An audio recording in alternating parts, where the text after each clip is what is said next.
하나님 말씀 함께 볼 텐데요.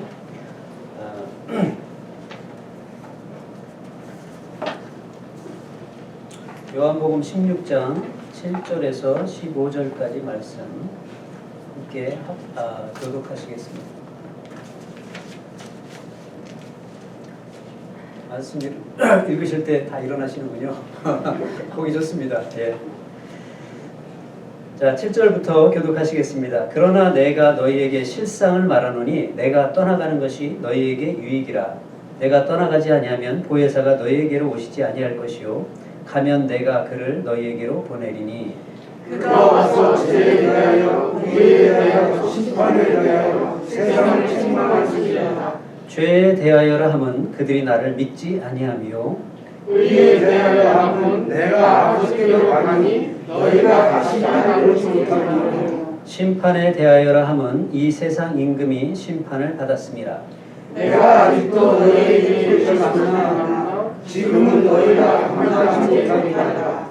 그러나 진리의 성령이 오시면 그가 너희를 모든 진리 가운데로 인도하시리니 그가 스스로 말하지 않고 오직 들은 것을 말하며 장래의 일을 너희에게 알리시리라. 그가 내 영광을 나타내니 내 것을 가지고 너희에게 알리시겠습니다. 다 같이 무릇 아버지께 있는 것은 다 내 것이라. 그러므로 내가 말하기를 그가 내 것을 가지고 너희에게 알리시리라 하였노라. 아멘.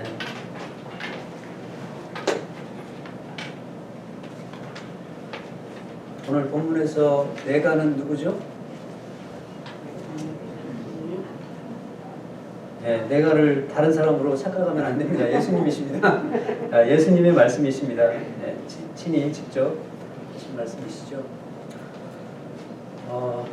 좀 오랜만에 고향처럼 느껴지는 이곳 강단에서 설교를 하게 되니까 해야 된다고 하니까 좀 긴장도 되고요. 떨리기도 하는데 저를 아시는 분은 아시겠지만 또 모르시는 분도 계시네요. 아시는 분들 제가 오늘 설교를 몇 분이나 할 것 같습니까? 네. 저는 전도사니까 목사님보다는 원래 더 짧게 해야 되겠죠. 근데 원래 전도사는 말씀을 전한 경험이 많이 없기 때문에 짧게 하려고 해도 짧게가 안 돼요. 네. 축약하는 게 사실은 기술이거든요. 우리 신 목사님은 짧으면서도 핵심 있게 잘 전달해 주셔서 참 많이 은혜가 되는데 저도 노력해 보겠습니다. 연습을 해보니까 한 25분 걸립니다. 근데 은혜가 되면 하나님께서 계속 더 붙들어 두실 수도 있어요. 네.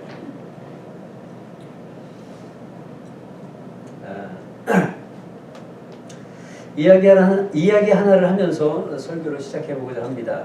어떤 한 성을 다스리는 동망 있는 성주가 있었는데 하루는 마차를 타고 수행원들과 함께 길을 가다가 한 광경을 목격합니다.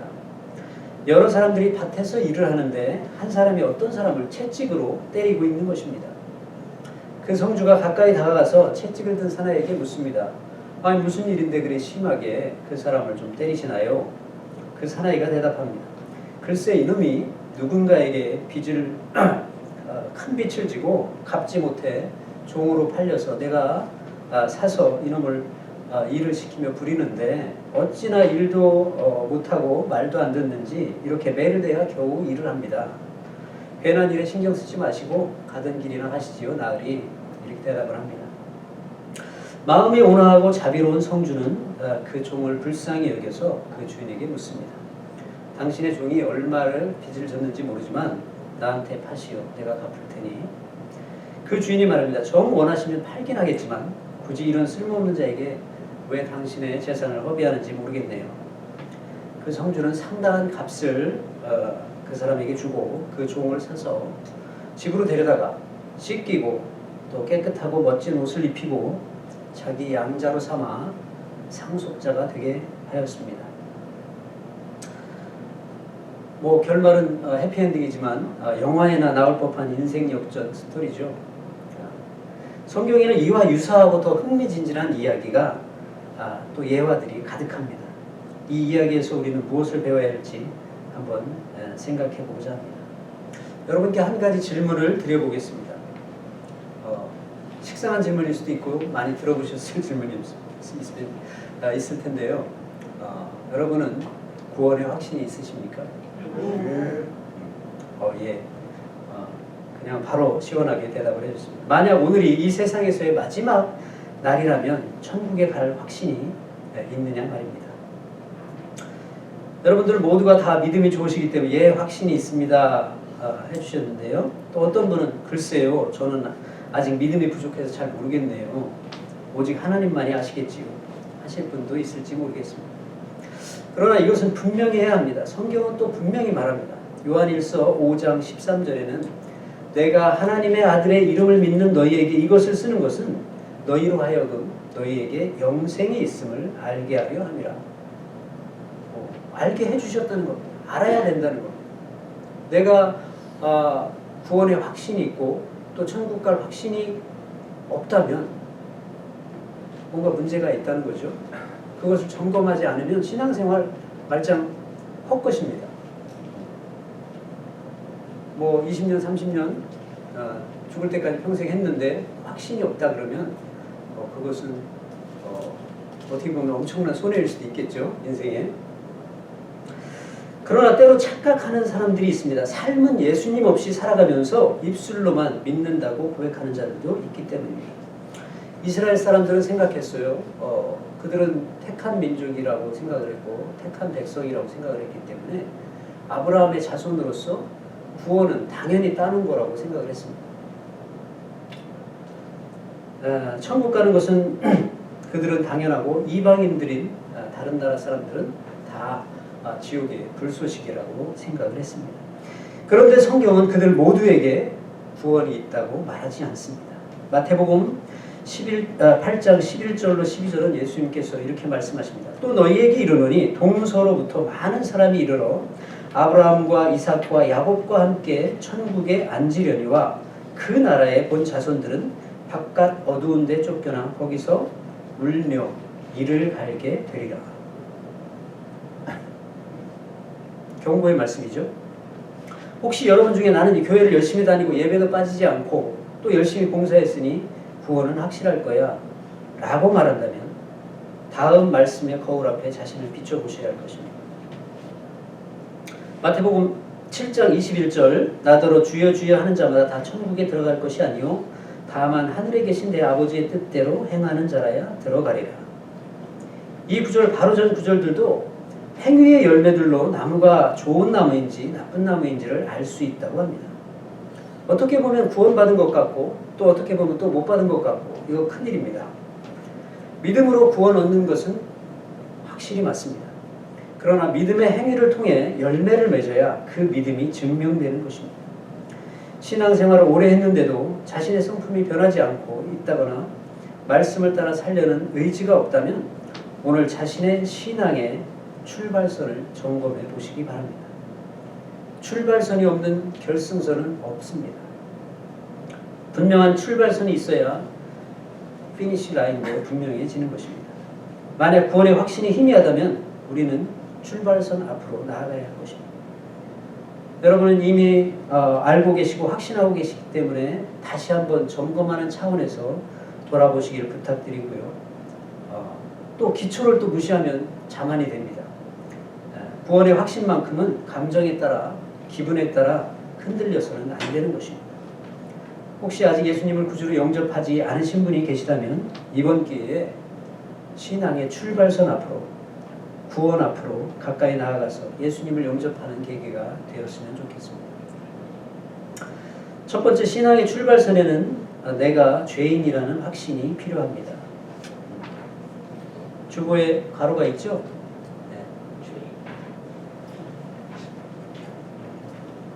전에는 파워포인트가 있었는데 제가 사용을 할 수 없기 때문에 일단 주보와 또 제 이야기를 잘 들으시면 좋겠습니다. 첫 번째로 우리가 깨달아야 할 사실은 내가 영원한 지옥 형벌을 면치 못하고 또 멸망받을 수밖에 없는 철저하고도 스스로 구원할 수 없는 그런 존재이라는 것입니다. 또 하나님께서 미워하시는 죄를 뼛속 깊이 간직하고 살아가는 그런 죄인이라는 것입니다. 나는 잘못 없고 저 사람이 나쁜 사람이야. 이렇게 다른 사람들만 판단하고 정죄하고 있다면 자신이 어떤 죄인인지를 아직 모르고 있는 것입니다. 인간에게 구원이 필요하다는 것은 인간이 죄인이라는 전제가 있어야만 성립되는 것입니다.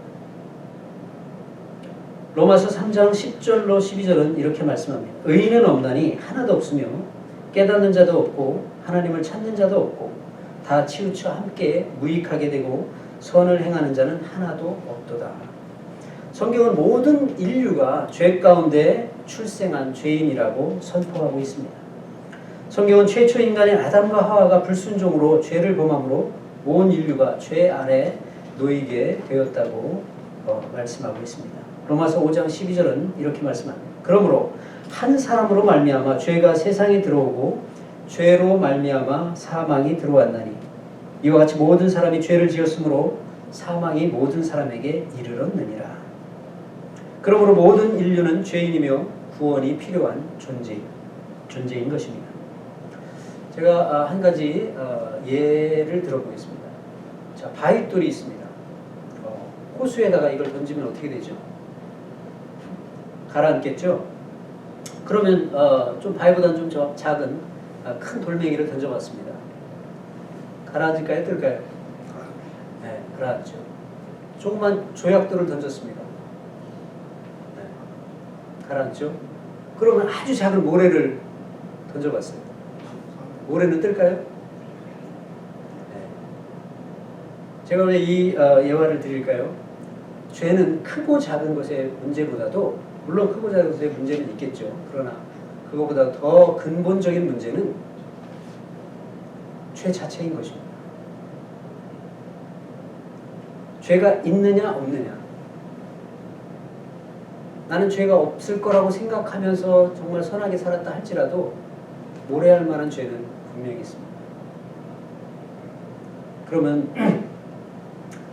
하나님께서 말씀하시는 죄는, 성경에서 이야기하는 죄는 내가 가지고 있는, 내가 상식적으로 일반적으로 알고 있는 죄와 같을까요? 다를까요?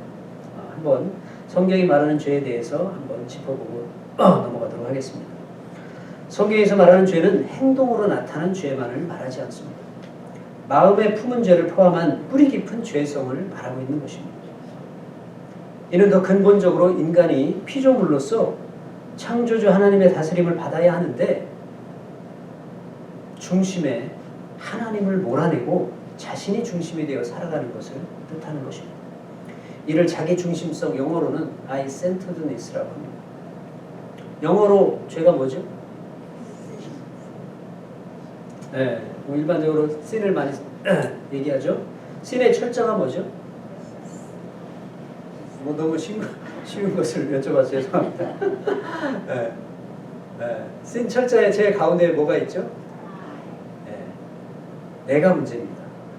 바로 가운데 중심에 내가 있기 때문에 죄인이 되고 죄를 짓게 되는 것입니다. 나를 몰아내고 그 자리에 하나님, 예수님을 모셔야만 우리가 의인이 되고 그 죄 문제를 해결할 수 있게 되는 것입니다. 죄를 짓기에 죄인이 아니라 죄인이기에 죄를 짓게 되는 것입니다. 여러분은 하나님을 나의 주인으로 모시고 살아가고 있나요? 내가 하기 싫지만 하나님께서 말씀하시면 순종할 수 있나요? 적어도 노력은 해야 합니다. 노력할 때 하나님, 성령님을 통해서 도와주시기 때문에 그렇습니다. 믿음의 조상 이스라엘의 그 위대한 왕이었던 다윗을 한번 생각해 봅시다. 다윗은 정말 어려운 과정을 겪은 후에 왕이 되었습니다. 왕이 되고 나니까 이게 나태해졌습니다. 믿음이 나태해졌어요. 그래서 큰 잘못을 저지르게 됩니다. 자기 부하의 장수의 아내인 밧세바를 범하고 그것이 들통날까봐 나중에는 그의 남편 우리아를 죽이는 그런 큰 죄를 짓게 됩니다. 그러나 뻔뻔하게도 그 죄에 대해서 스스로 회개하기는커녕 아예 당연한 듯이 살아가고 있었습니다. 그때 하나님께서는 선지자 나단을 보내서 그 다윗의 잘못된 부분을 책망하게 됩니다. 그때 다윗은 다시 한번 자신의 신앙을 옛날로 돌이켜서 철저하게 회개를 하게 되는데 그 내용이 시편 51편에 고스란히 기록되어 있습니다. 다 읽진 않겠지만 다윗은 자신이 죄인이기에 죄를 짓게 되었다는 원죄를 고백하고 있습니다. 3절에 보면 물은 나는 내 죄가를 아오니 내 죄가 항상 내 앞에 있나이다. 5절에 내가 죄악 중에 출생하였으며 어머니가 죄 중에서 나를 잉태하였나이다. 그것은 자기가 뼛속부터 죄인이고 태어날 때부터 죄인이고 죄인으로 태어났다는 것을 고백하고 있는 것입니다. 자, 이제 두 번째를 보겠습니다. 신앙의 출발선에는 십자가의 은혜로 내가 의인이 되었다는 확신이 필요합니다. 괄호 안에 답을 넣으시죠. 너무 쉬워가지고 뭐 다 기억하셔도 될 테고요. 십자가 없이 우리의 구원은 없습니다. 십자가는 단순히 예수님께서 우리를 대신한 고통의 형벌을 지셨다는 것만을 의미하지는 않습니다. 우리는 십자가를 계속해서 묵상하고 십자가를 노래하고 십자가 앞에 계속해서 나아갑니다. 그렇지만 예수님께서 내 대신 고통의 형벌을 지신 그 감사에 대한 것으로만 그쳐서는 안 된다는 것입니다. 십자가는 어린 양 예수님의 희생 제물을 뜻합니다. 십자가의 의미를 좀 더 살펴보면 우리에게 귀한 것을 깨닫게 해주십니다. 제가 여러분들에게 한자 공부를 좀 시켜드리려고 하는데 옛날 분들은 다 한자 기억하시겠지만 또 많이 잃어버리셨겠지만 그래도 기억하실 텐데 젊으신 분들은 혹시 모르실 분들도 있습니다. 그러나 한자는 중국에서 쓰고 한족이 만들었다고 생각하지만 사실상은 우리의 그 한민족의 조상이라고 할 수 있는 동이족이 최근에 연구 보고에서 동이족이 만들었을 거라는 추측이 더 유력해지고 있습니다. 근데 한자를 제가 왜 갑자기 공부하자고 하느냐면 한자 속에 한자는 상용 문자로만 알고 있으면 한자 속에 복음의 메시지가 담겨 있기 때문에 그렇습니다. 자, 파워포인트가 없기 때문에 제가 가지고 있는 아마 줌으로는 안 보이실 텐데요. 죄송하지만 이거 보이세요 혹시? 뒤에까지 보이세요? 무슨 문자인지 혹시 아세요? 제가 옆에다 한글로 써놓긴 했지만 지을 조자인데 창조할 때의 조자입니다. 자, 하나님께서 성경에는 뭐라고 말씀하셨어요? 창세기? 하나님이 사람을 지으실 때 여기 보시면 이 고자는 흑토자가 있습니다. 먼저 흑으로 입구는 사람을 뜻해요. 왜냐면 우리가 밥 먹을 때 같이 먹는 사람들은 뭐라고 해요? 식구라고 하거든요. 식구는 밥을 같이 먹는데 입으로 먹잖아요. 근데 같이 밥을 먹기 때문에 식구라고 해요. 가족을. 그래서 흙으로 사람을 만들었는데 거기다가 이 삐침은 생기를 불어넣은 겁니다. 그랬더니 갈짓자 걸어다니게 된 거예요. 성경 메시지가 같잖아요. 이게 상형 문자는 아니잖아요. 그렇죠? 자, 다음 글자 볼게요. 무슨 글자죠? 네. 옥스퍼드 교회는 죄송합니다. 이게 보이시지 않아서. 복복자, 너무 좋아하는, 하여튼 뭐 교회 다녀도 복을 많이 강조하니까 좋아하실 텐데, 요 옆에 있는, 요거는 뭐죠? 보일 시자죠. 근데 이 보일 시자가 원래 무엇을 뜻하느냐면, 하나님을 뜻해요. 여기 줄이 하나 있고요. 하나님 한 분이신데, 세 분의 위격을 가지고 계세요. 뜻은 이제 하나님을 뜻하지만 보인다 또는 가리킨다 그런 뜻을 가지고 있어요. 자, 여기도 이제 요것도 이제 복을 뜻하는 글자긴 하지만 이것을 보면은 한 사람인데 여기 이 부자가 또 사람을 뜻해요. 요 밑에 있는 것은 뭐죠? 밭전인데 원래 동산, 에덴 동산을 뜻해요. 한 사람이 에덴 동산에 있는데 하나님과 함께 있어요. 하나님과 사람은 함께 있어야 행복한 거예요. 복인 거예요. 하나님을 떠난 인간은 복에서 떠난 겁니다. 자, 또 하나 볼게요. 무슨 글자죠? 예. 원리는 잘 안 보실 텐데. 우리 장로님 보이세요 혹시? 네. 금알금자입니다. 자, 금알금자 그러면 생각해 보세요. 뭔가를 금해야 되는데 그것을 그 뜻을 담고 있는 글자를 만들어내려고 할 때 뭔가 의미가 서로 알아야 될 거 아니에요. 글자를 만든 사람이든지 아니면 글자를 사용하는 사람이든지. 그런데 나무가 2개 있는 수풀림자에다가 아까 얘기한 보일 시자가 밑에 있습니다. 그것은 나무 2개의 나무를 지금 가리키고 있다는 뜻이거든요. 2개의 나무가 뭘까요? 네. 성경 창세기에는 하나님께서 2개의 나무를 금하셨어요. 첫 번째는 선악을 알게 하는 나무를 금하셨어요. 두 번째는 선악과를 따먹은 인간이 죄를 지었기 때문에 죄를 지은 상태에서 생명과를 따먹으면 죄진 상태로 영원히 가기 때문에 생명나무를 또 금하셨어요. 그래서 선악과와 생명나무 2개의 나무를 가리킨 겁니다. 그게 금할금자, 금지할 때 쓰는 거예요. 2개의 나무를 금지했다는 것은 성경에만 나오는 이야기잖아요. 그것을 알고 있는 사람들이 이 한자를 만들었다는 것이죠. 자, 이건 좀 더 쉽습니다. 무슨 자죠? 배선자인데 큰 배를 뜻할 때 그래요. 작은 배는 배 주자를 씁니다. 보트, 요트. 이거는 뭐 함선 뭐 이런 걸 뜻해요. 그런데 성경에는 또 큰 배가 나오죠. 뭐죠? 노아의 방주죠. 자, 배에 8 식구가 탔습니다. 8 식구밖에 안 탔는데 큰 배래요. 그게 다른 데 나오니까 성경에만 나오죠. 이거 빨리 끝내야 되는데 계속 나오네요. 자, 이거는 부드러울 유자인데 제가 빨리 설명해 볼게요. 이상합니다. 이게 아들자처럼 생겼어요. 물론 창모자를 뜻하지만 사실은 아들자자에다가 이렇게 삐침이 하나 있습니다. 그리고 나무가 있어요. 성경에 나옵니까?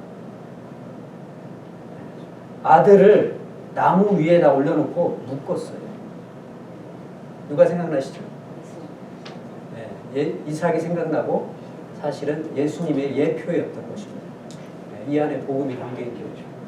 여기에 부드러울 유자인데 온유한, 예수님의 온유한 성품. 이삭도 사실은 온유한 성품을 가지고 있었어요. 그것을 뜻하고 있습니다. 자, 착할 선자가 나왔어요. 양에다가 괴로워할 고자입니다. 양은 다 하실 테고 괴로워할 자도 생각해보면 여기에 십자가에 사람이 있고 위에는 풀초자가 있습니다. 풀은 나무를 뜻해요. 나무는 머리에 섰다 그러면 가시면류관을 뜻해요. 가시면류관을 쓰고 십자가에 달려있는 분이 괴로워하고 있어요. 그분이 어린 양 예수님이십니다. 마지막 글자입니다. 오늘 이야기하는 두 번째 의인의 의자를 보게 되면 오를 의자인데 오를 의자는 양양자의 나자입니다. 이게 나 자신이 드러나면 그것은 죄인이고 내 대신 어린 양 예수님이 대신 희생하시면 내가 의인이 되는 것입니다.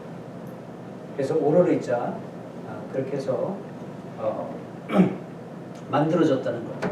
아주 성경적이고 또 복음이 그 안에 담겨 있는 것입니다. 자, 십자가는 2가지로 크게 우리가 의미를 생각해 볼 수 있는데 첫 번째는 십자가는 위대한 자리바꿈입니다. 혹시 메모를 좀 하셨으면 좋겠어요. 중요한 거니까. 자, 두 번째 의인 코너에서 첫 번째 십자가의 2가지 의미를 말씀드릴 때 첫 번째는 위대한 자리바꿈이다.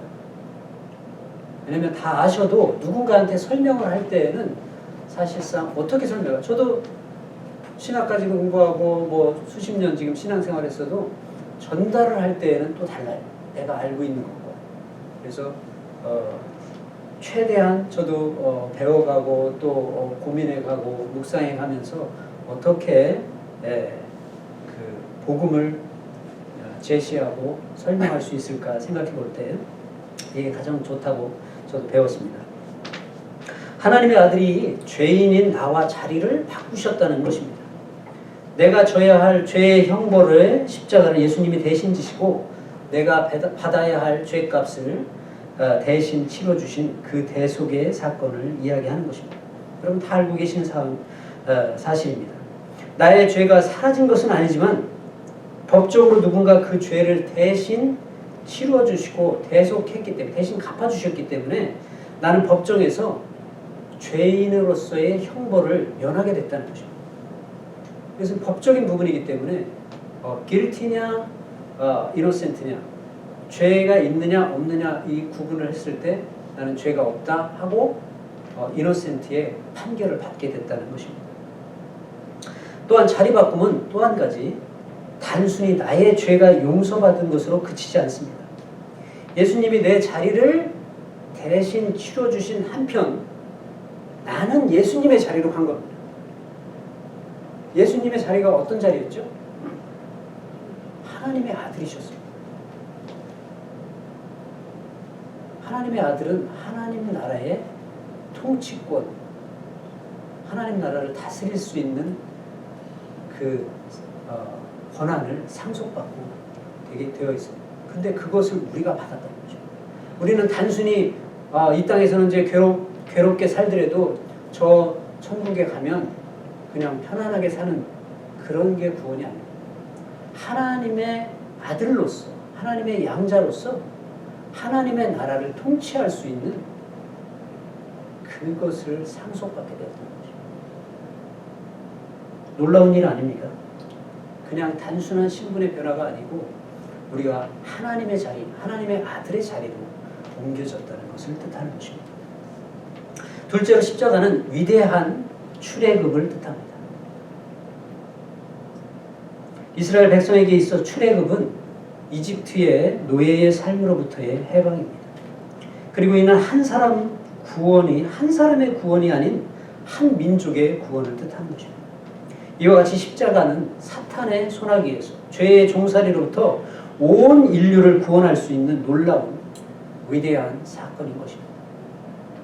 오늘 서두에서 꺼낸 예화의 이야기, 거기에서 그 종은 그렇게 변화된 것이죠.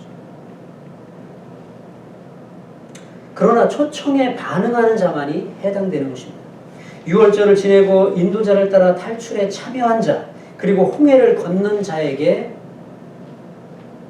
해당이 되는 것입니다. 예수님이 하나님의 아들로서 우리를 구원하시려 이 땅에 값없 죄 없이 오셔서 십자가로 대속하시고 우리를 구원하신 예수 그분이 구세주이심을 믿고 따르는 자들에게, 그런 모든 자들에게 해당되는 것입니다. 홍해바다는 인간의 노력이 아닌 하나님의 능력으로 갈라졌습니다. 우리가 걸어서 탈출은 했지만 그러나 구원의 역사는 하나님께서 은혜로 열어주셨습니다. 그러나 거기에 반응하고 따라서 건너야지 그냥 자기 자리에 멈춰 있으면 그것은 구원받았다고 할 수가 없는 것이죠. 기독교의 신비는 한 사람이 죄를 범해 모든 사람이 죄인이 되고 한 사람 의인이 대신 죽어 주심으로 그를 믿는 자 모두가 의인이 되는 것입니다. 로마서 5장 18절은 말합니다. 그런즉 한 범죄로 많은 사람이 정죄에 이른 것 같이 한 의로운 행위로 말미암아 많은 사람이 의롭다 하심을 받아 생명에 이르렀느니라. 아까 전에 죄의 비유로서 바위와 또 모래의 이야기를 했는데, 그때 여러분들 한번 생각해 보세요. 바위돌을 물 위에 뜨게 할 수 있는 방법은 없을까?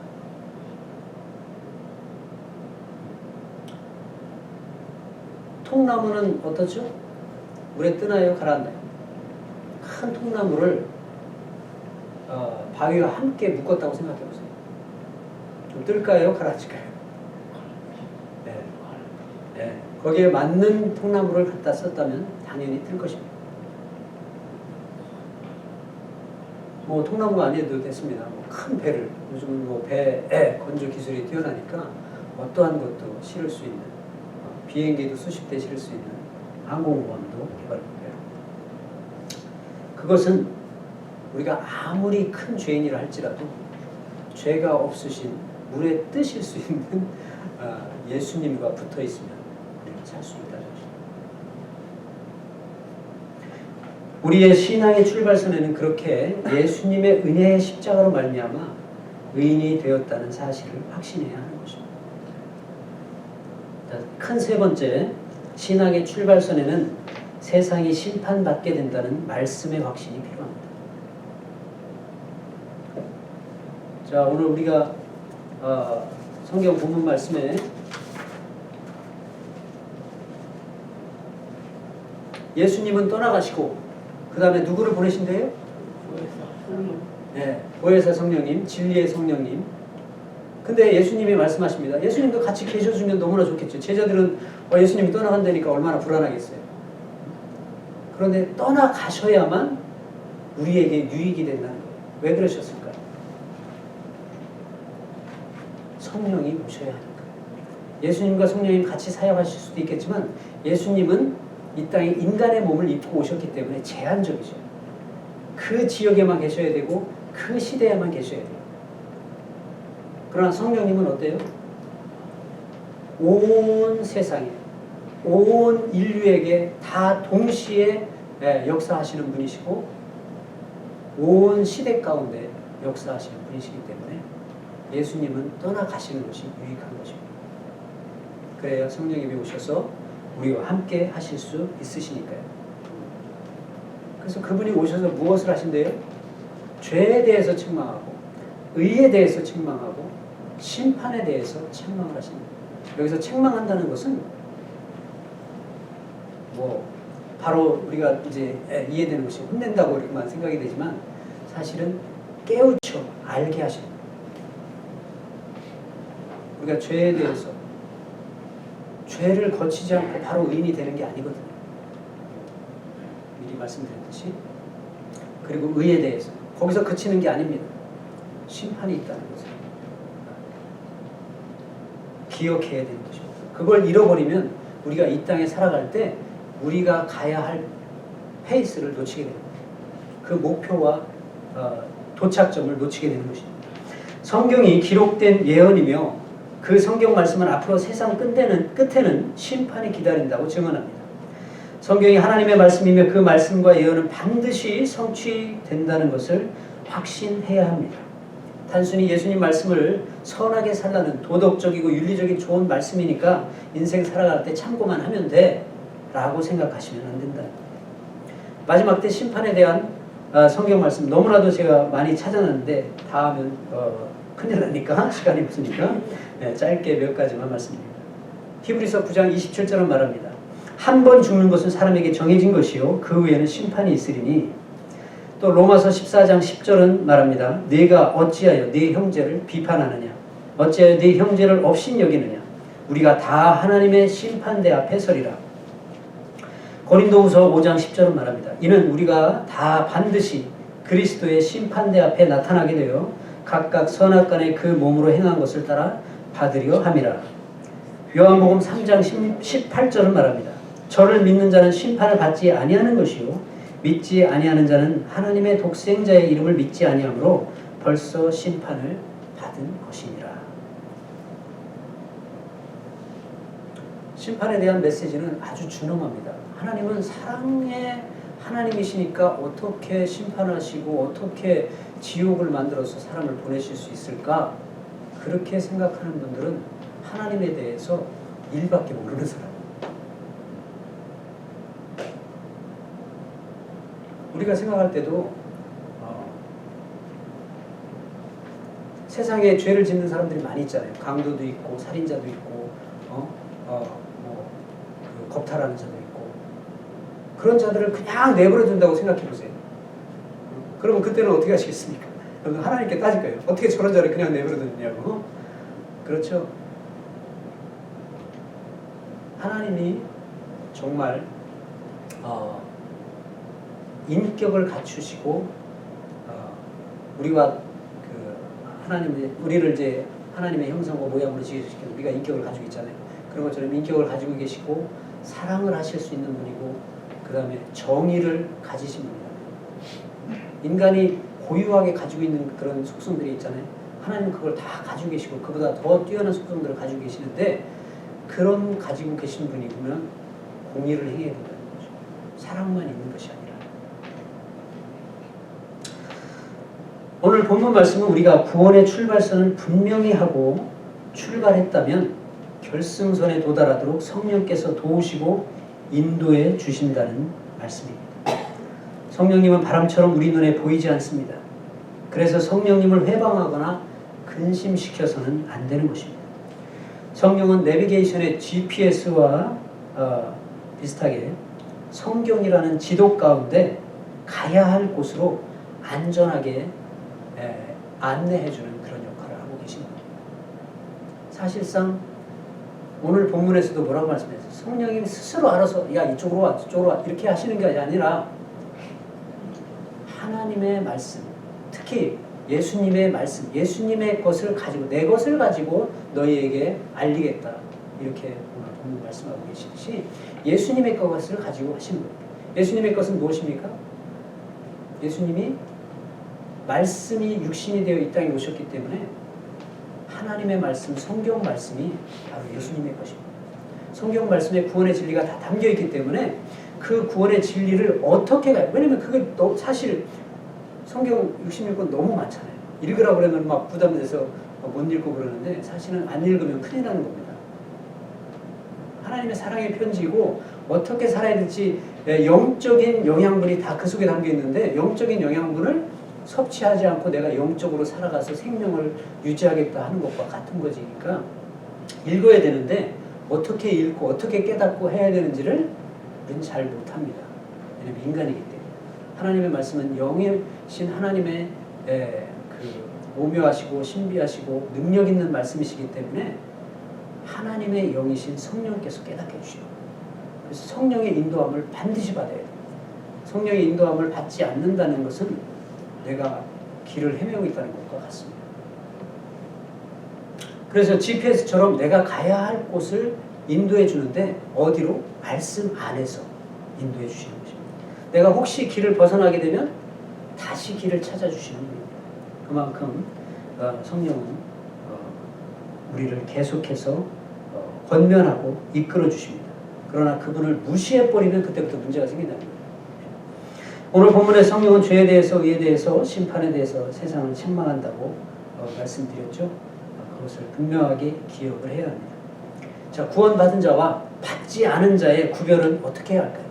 자, 그럼 내가 구원을 받았는지 받지 않았는지 그걸 알아야 된다고 했잖아요. 그걸 알고 지금 나머지 죽을 때까지 아니면 예수님 오실 때까지 신앙생활을 해야 되는데 긴가민가로 살아가게 되면 얼마나 불쌍해요. 차라리 놀러 가는 게 낫죠. 구원받지 못했다면. 근데 오늘 이 시간, 귀중한 시간 이 자리에 와서 앉아있고 하나님 앞에 예배를 드린다면 정말 그 구원의 감격, 구원의 기쁨, 또 구원을 주시는 그 하나님의 은혜에 대한 그 놀라운 예배와 찬양과 그 경배가 이 시간 이루어져야 참된 예배가 될 수 있겠죠. 어떻게 구별하시겠습니까? 한마디로 씨가 있느냐 없느냐.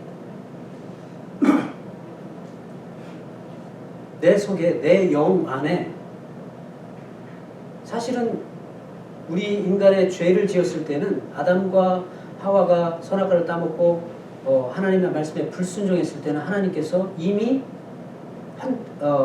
그 결과를 얘기하셨어요. 반드시 죽으리라. 이미 우리는 영으로는 죽어 있는 겁니다. 이 땅에 지금 눈에 보이는 육신은 살아있지만 영으로는 죽어 있다는 거예요. 그것은 뭐냐면 영생하지 못하는 거예요. 근데 그 영생의 씨앗인 생명의 씨앗인 예수 그리스도 복음 하나님의 말씀이 내 안에 있다면 나는 구원받은 자로 살아있는 것이고 그렇지 않다면 죽어있는 것이고. 여러분 유정란과 무정란 아시나요? 다 아시겠죠? 한자로 뭐 있을 유자 또 없을 무자니까 계란 난자전에 알을 얘기하는 난이고 계란에 수정이 됐는가 수정이 되지 않는가 그것으로 구분해서 유정란, 수정란 구분이 되겠죠. 무정란. 그러면 유정란을 품으면 암탉이 유정란을 품으면 어떻게 되죠? 네, 알이 깨어나면서 부화가 돼서 병아리가 나오게 돼요. 새 생명이 탄생하는 거예요. 부활을 상징하죠. 그런데 무정란을 품었어요. 수정되지 않아요. 우리는 지금 뭐 매일 아침 뭐 거의 계란 후라이를 드신다 그러면은 그 계란을 먹는데 사실은 거의 무정란을 먹습니다. 영양가는 있어요. 육신적으로는. 그러나 생명은 없기 때문에 그것을 암탉에 품게 되면 그냥 썩어버리게 돼 있습니다.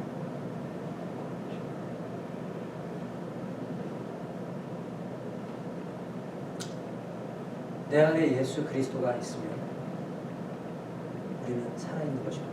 영적으로. 근데 내 안에 예수님이 저 구석 속에 처박혀 계시다 그러면 생명이 바람 앞에 등불처럼 흔들릴지도 모릅니다. 처음에 말씀드린 것처럼 내 중심에 내가 있는 것이 아니라 예수 그리스도를 모셔드리고 그분의 말씀에 순종하면서 그분의 뜻을 따라 살아간다면 나는 영적으로 건강한 자입니다. 그 예수님이 저 하늘에서 다른 차원에서 저 멀리 있는 뭐 우주 끝에서 오셨다는 것이 아니라 하늘을 성경에서 얘기하는 하늘은 다른 차원입니다. 보이지 않는 하나님이 계신 그 다른 차원에서 이 세상 가운데 이 세상이라고 하는 어떻게 보면 그 달걀 껍데기 속으로 껍데기 안에 있는 그 존재 속으로 뚫고 들어오셔서 씨앗을 심으신 것입니다. 근데 그 씨앗이 죽지 않고 그대로 있다고 한번 생각해 보세요. 그럼 생명이 탄생이 될까요? 뭐 자연은 너무나 신비합니다. 식물이든지 동물이든지 새 생명이 탄생하는 거. 지금은 이제 과학이 너무 발달해서 DNA에 의해서 유전자 정보에 의해서 그게 만들어진다는 걸 알지만 예전에는 뭐 이해가 안 되면서 그냥 신비에 그냥 그쳤죠. 근데 그게 새로운 생명으로 만들어진다는 걸 한번 여러분이 그게 저절로 생긴다고 생각하십니까? 그건 대단한 믿음입니다. 저절로 생긴다고 생각하시는 믿음은 저쪽 세계의 대단한 믿음인 것입니다. 어마어마한 확률. 사람이 가히 인간으로서는 비교가 할 수 없는 확률이 있어야만 가능한 것인데 하나님의 그 설계에 의해서 만들어진 것이죠. 그 씨가 그대로 있고 죽지 않는다 그러면 씨는 있을지라도 죽은 생명이랑 똑같습니다. 무정란이나 다를 바 없는 것입니다. 예수 그리스도가 내 안에 모셔드렸다 하더라도 예수님이 죽어주심으로 말미암아 내가 새 생명을 얻어서 내가 다시 예수님과 같이 그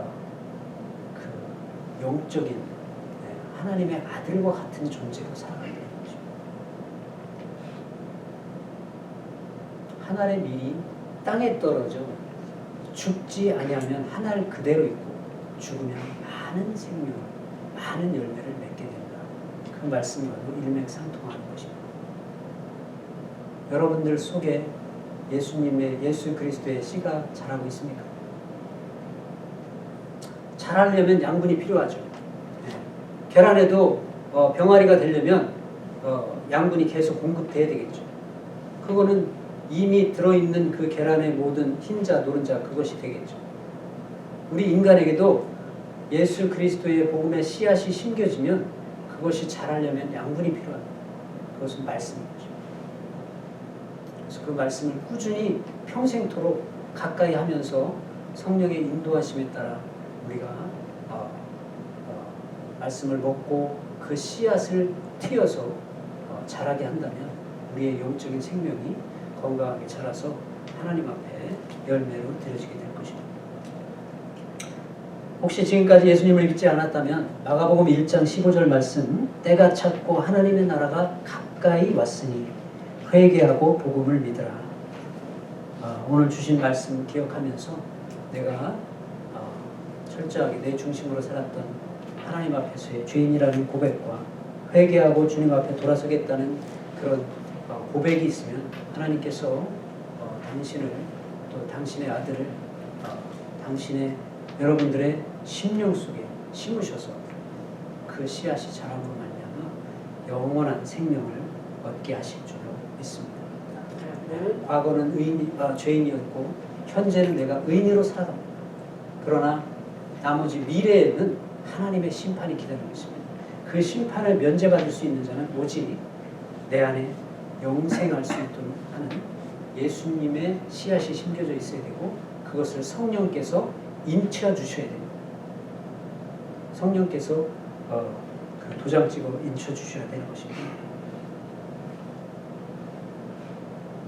제가 중요한 말씀, 여러분들이 이거는 꼭 기억했으면 좋겠다 싶어서 한번 찾아봤으면 좋겠는데요.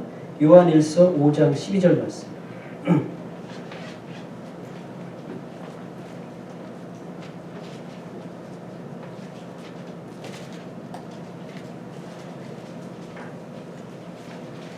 자, 구원에 대해서 여러 가지로 표현하죠. 뭐 예수 믿으면 구원, 예수 믿지 않으면 지옥.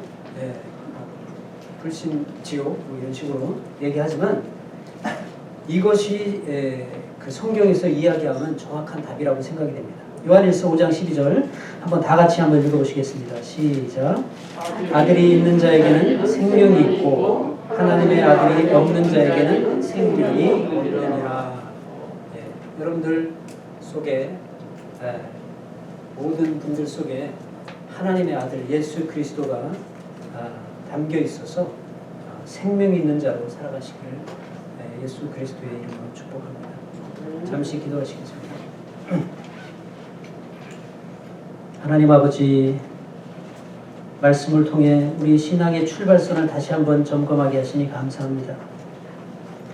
우리는 철저히 부패하고 타락하여 스스로 구원받을 수 없는 죄인이었으며 그런 자도 예수님께 나아가 그분을 믿고 구주로 영접하면 그분이 우리 안에 오셔서 우리의 모든 죄가를 대신 짊어지심으로 대속하시고 우리 속에 새 생명을 잉태하셔서 하나님의 자녀로 살게 하시니 감사합니다. 우리 속에 있는 복음의 씨앗이 세상 것에 치우쳐서 그대로 있지 않게 하시고 그 생명의 씨앗이 죽어 우리 속에 정말 하나님이 기뻐하시는 건강한 열매들을 맺혀서 하나님께 드려질 수 있도록 우리를 이끌어 주시옵소서. 하나님의 말씀은 1.1획도 땅에 떨어지지 않고 다 이루어지는 놀라운 권세 있는 능력의 말씀이라는 것을 고백하며 말씀이 죽음 이후에 심판이 기다리고 있음을 선포하셨던 것을 우리가 기억하며 이 땅에서 헛되이 시간과 물질과 에너지를 낭비하지 않도록 도와주시옵소서. 주님께서 주신 사명 잘 감당하여 하나님의 앞에 섰을 때 잘했다 칭찬 듣는 모두가 될 수 있도록 우리 콜도바 침례교인들과 또 옥스퍼드 교인들을 축복하여 주옵소서. 예수 그리스도의 귀하신 이름으로 감사하며 기도드립니다. 아멘. 이제 주기도문으로 예배를 마치도록 하겠습니다. 하늘에 계신 우리 아버지여, 이름이 거룩히 여김을 받으시오며 나라의 임하옵시며 뜻이 하늘에서 이룬 것 같이 땅에서도 이루어지이다. 오늘날 우리에게 일용할 양식을 주옵시고 우리가 우리에게 죄 지은 자를 사하여 준 것 같이 우리 죄를 사하여 주옵시고 우리를 시험에 들게 하지 마옵시고 다만 악에서 구하옵소서. 나라와 권세와 영광이 아버지께 영원히 있사옵나이다.